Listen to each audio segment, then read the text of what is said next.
तो एक अच्छे हम तो कुछ नहीं आने वाले हैं। आ जाएंगे ना, वो हमारे हाथ में उसकी तरफ से रिपोर्ट आएगी ना, हमारे हाथ में हमने बराबर इन्वेस्टिगेशन किया है, जितनी भी चीज़ें हमने भेज भी किया है। अगर आपको इन्वेस्टिगेशन की डिटेल्स चाहिए ना, मैंने तो ऑलरेडी आपको बताया कि मैं थाने में आने वाली हूँ, कल मैं थी, पूरे दिन बैठी रही, आपने आए भी नहीं। आज भी मैं हूँ, आप आ जाइए, मैं पूरी डिटेल्स दिखा देती हूँ। अगर फिर भी आप सेटिस्फाइड नहीं है तो आप बता दीजिए, हम क्या करें। आप आ तो जाइए, अगर आपको इंसाफ चाहिए, न्याय चाहिए, आप देख तो लो कि हमने क्या क्या किया है ना। आप तो आने के लिए भी नहीं मांगती है, आप आ जाइए थाने में, मैं दिखा देती हूँ सारे। आप जो भी जिसको लेके आना है आप लेके आ जाइए, थाने में आ जाइए। ठीक है, अब हम आ तो यही जाइए। चीज़ आपको हम पहले बोली थी, तो आप बोले कि नहीं, खाली फैमिली मेंबर ही अलाउ करेगी और किसी को नहीं। किसको लेके आना है आप बताइए, किसको अभी लेके आना है? इस्लाम किसके पीछे खड़ा है? मेरे ही पीछे तो खड़ा है, मेरा नहीं, इंसाफ आपको के दो लिए तीन ना। लोग जो आपका रिप्रेजेंटेटिव है, वो रिप्रेजेंटेटिव्स को आप लेके आ जाइए। किस किस को लेके आना है बताइए, अभी किस किस को लेके आना है? एक तो ये भैया रहेगा, एक बासु भैया रहेगा, और इनमें से रहेगा कौन कौन बताओ, अभी बताओ जो जाना चाहते हैं। कौन कौन जाना चाहते हैं, अभी पूछ लीजिए। अभी आ जाएंगे क्योंकि मेरे को मीटिंग है 4 बजे। अब इसके बाद आपका कोई मतलब सुनाई नहीं होगा, आप आ जाओ, जो भी दिखा रहे हैं ना मैं अभी दिखा देती हूँ। इसके बाद आपको जो करना है बता दीजिए, आ जाइए थाने में। कौन कौन आना चाहते हैं आप लोगों में से बताइए, जिसको लेके आना है बताइए। ये कौन है? जी मैं नहीं करने वाला हूँ। आपका क्या नाम है? जी राजेश कुमार करके। तो आ जाइए ना थाने में, बता तो रही है, आ जाइए, गाड़ी लगाइए। मैडम मेरे अकेला जाने से तो नहीं होगा। बासु भैया को भी आने दीजिए। आप आने के लिए बता दीजिए थाने में। नहीं यहीं से वो आने दीजिए। मैडम ठीक है, तो आप लोग वहाँ पे आ जाइए, मैं वहीं पे रहूँगी। ठीक है, थाने में आ जाओ, जिसको आना है वहीं। आप कहाँ गए? मैं तो आ गई ना, तो मैं इस रीजन से बता रही हूँ, आप वहाँ पे आ जाओ। बात नहीं हो गई ना, आप लोग बता रही है वहाँ पे आ जाएंगे। आ जाओ, ठीक है, वहीं पे रहूँगी, आप वहाँ पे आ जाओ। अच्छा मैडम जी मैं कुछ क्वेश्चन करना चाहता था। अभी आप जो बात यहाँ पे थाना में जो हम लोगों को समझाना चाहती है कि यहाँ पे समझा सकते हैं, क्योंकि काफ़ी लोग नहीं थे। बेसिकली ना वो इन्वेस्टिगेशन का केस है, अंडर ट्रायल करने वाला है। मैं सबके सामने नहीं दिखा पाऊँगी, अपनी वीडियोज़ वगैरह नहीं दिखा पाऊँगी। जो विक्टिम की मदर है उनको मैं दिखा देती हूँ, जो भी आप लोग का रिप्रेजेंटेटिव है उनको मैं दिखा देती हूँ। ठीक है, वो पब्लिक डोमेन में नहीं, क्योंकि अंडर ट्रायल केस है ना, वो इन्वेस्टिगेशन का केस है ना, वो मैं ऐसे पब्लिक कर दूँगी, नहीं बता पाऊँगी। वो तो ऑलरेडी जो हमारे तरफ से देना था डिटेल्स पब्लिक प्लेटफॉर्म में, वो तो ऑलरेडी दे दिया। ये अंडर ट्रायल केस है, तो इन्वेस्टिगेशन की चीज़ें मैं कैसे बता दूँ? दूसरी बात ना, अगर अच्छा ये अनीता भी करती है, क्योंकि ये तो अनशन में है, नहीं जाना चाहती है। मैं अभी जैसे अनशन पे बैठी है तो ये तो जाना ही नहीं चाहती, मतलब जो भी है यहाँ पे ही बात करो करके बोल रही है। अभी वो जैसा एग्री हो गई है, आप खाना वगैरह खाइए, इसके बाद आराम से आ जाओ, कोई दिक्कत नहीं। वो तो उनको ऊपर डिपेंड करता है, खाएगी। दैट इज मतलब मैं अपनी तरफ से बता रही हूँ कि मैं यहीं पे रखूँगी थोड़ी देर और अब आ जाएगी। अच्छा मैम अभी दूसरी बात है, अभी आप हम लोगों को थाना लेके जा रही है, तो इसका मतलब ये तो नहीं है कि इसका आंसर खत्म हो गया। वो वही मैं बता रही हूँ ना, आप उसके बाद भी अगर वो सेटिस्फाइड नहीं है तब देखेंगे ना। ये हटा दिए तो फिर ये तो अच्छा नहीं होगा, क्योंकि आपके बात पे भरोसा मत करके हम लोग वहाँ जाएंगे। अगर उनको लगता है कि अभी तक मैं संतुष्ट नहीं हूँ, तब आगे का कार्रवाई जी, तो हम यही चाहते हैं कि आप जैसा बोले तो पहले तो आ जाए, जो भी डिस्कशन करना है, इन्वेस्टिगेशन जो भी किया है वो आप लोग देख लो। तब भी अगर सेटिस्फाइड नहीं है तो हम आगे की कार्रवाई डिस्कस करेंगे ना। We need to sort out a solution no, कि आप लोगों का क्या डिससैटिस्फैक्शन है, क्या इसमें परेशानी है, वो पहले देख लो। क्या इन्वेस्टिगेशन में मतलब कमियां है वो आप लोग बता दो, वॉट एवर यू कैन। आप लोग को आप देख सकते हैं क्या क्या किया है, जो भी सेलेक्टेड रिप्रेजेंटेटिव्स है, क्योंकि ये पब्लिक प्लेटफॉर्म में नहीं बता पाओगे। अंडर इन्वेस्टिगेशन केस है, अंडर ट्रायल केस है, ठीक है, वो तो नहीं होता। ठीक है, तो अभी सुब्रतो साहब आए हुए हैं तो आ जाइए, ठीक है। चलेगा नहीं बोले रेस्टोरेंट ऐसी बात हो जाएगा, उसमें कल एक रिपोर्टिंग कर दो तो रेस्टोरेंट ऐसी बात नमस्कार, वी न्यूज़ में आप सभी का स्वागत है। मैं हूँ वली। इस वक्त मैं मौजूद हूँ, जैसे कि कल से मैं यहाँ पर रिपोर्टिंग कर रही हूँ कदमतला में, और अभी भी वहीं पे मौजूद हूँ। अनीश टोप्पो केस सब सभी को पता है। कदमतला में जो एक बच्चे का मर्डर हुआ या सुसाइड है, ये जैसे जनता का ये कहना है कि वो मर्डर हुआ था, और उस पर इन्वेस्टिगेशन 4.5 महीना से चल रहा है। अभी तक ये चीज़ें क्लियर नहीं हुई, जिसके लिए अनीश टोप्पो के माँ ने यहाँ पे जो है हंगर स्ट्राइक किया था।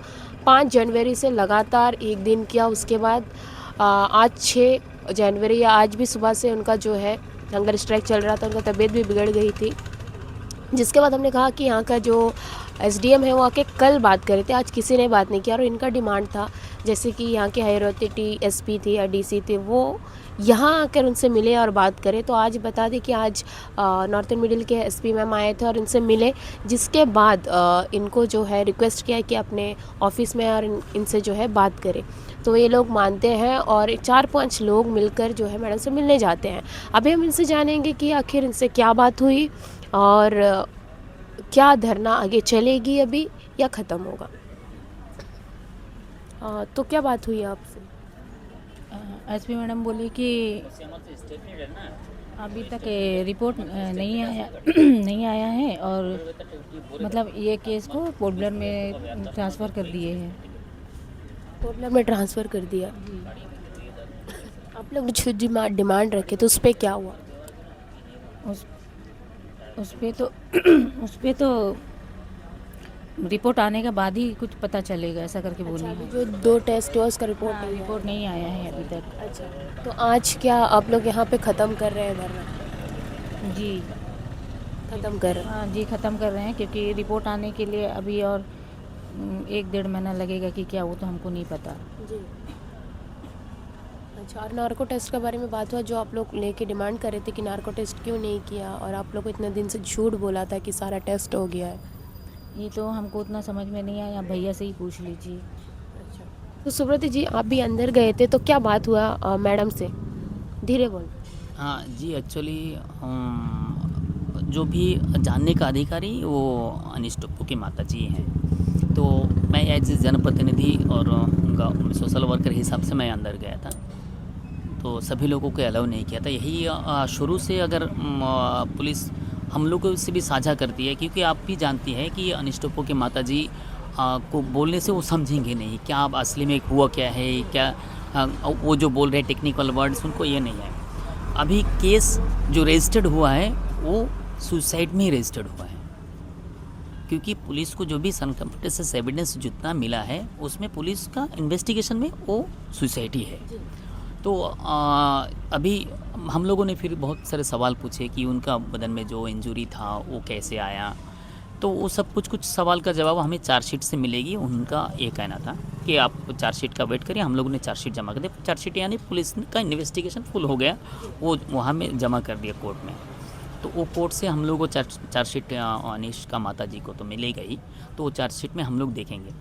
और दूसरी बात, वहाँ पे हम लोग जो नार्को एनालिसिस टेस्ट के बारे में और पॉलीग्राफी और ब्रेन मैपिंग के बारे में पूछा, तो मैडम का इससे कहना था कि यहाँ से जब गए तब उनका यहाँ जो मायाबंदर में जो टेस्ट हुआ, उसका हेल्थ का जो टेस्ट हुआ, जो वो उनका स्वस्थ था, ठीक था। फिर पोर्टब्लेयर से भी हुआ, वो ठीक था। फिर जब गुजरात में कुछ जगह ये होता है तो उनको स्लॉट जो जल्दी इमीडिएट स्लॉट हो गुजरात से प्राप्त हो, तो इसलिए गुजरात लेकर के गए थे। तो वहाँ पे जाने के बाद में मेडिकल से, वो जो मेडिकल कॉलेज है जो जहाँ ये होता है, वहाँ से जो उनको मेडिकल अनफिट घोषणा कर दिया नार्को के लिए।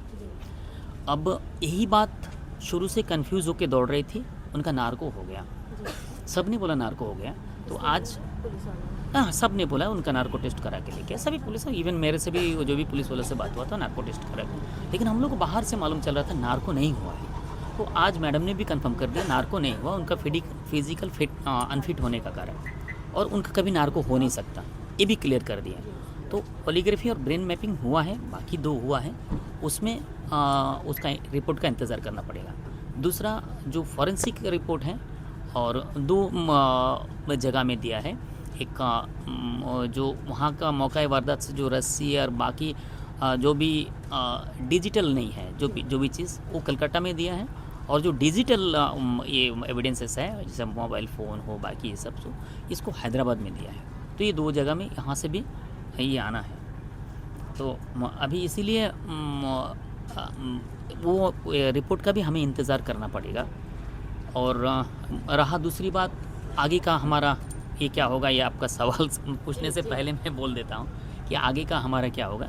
हमें पुलिस से बात करने का बाद में काफ़ी चीज़ें वो जानने को भी मिली, और यहाँ कंफर्म भी उनका तरफ से ये हो गया। अभी तक केस सुसाइड किया है अनीश टोप्पो ने, ये पुलिस का जांच में निकल करके आया, ये मैं और बाकी इसमें कोई तरफ नहीं बोल रहा हूँ, पुलिस का जांच से ये निकल करके आया। चार्जशीट में भी वही हुआ है। और बाकी मैंने बताया 2-3 जगह से 3 रिपोर्ट आना है। वो रिपोर्ट के बाद में अगर कोई नया कड़ी जुड़ता है तो सप्लीमेंट्री चार्जशीट में वो ये किया जाएगा।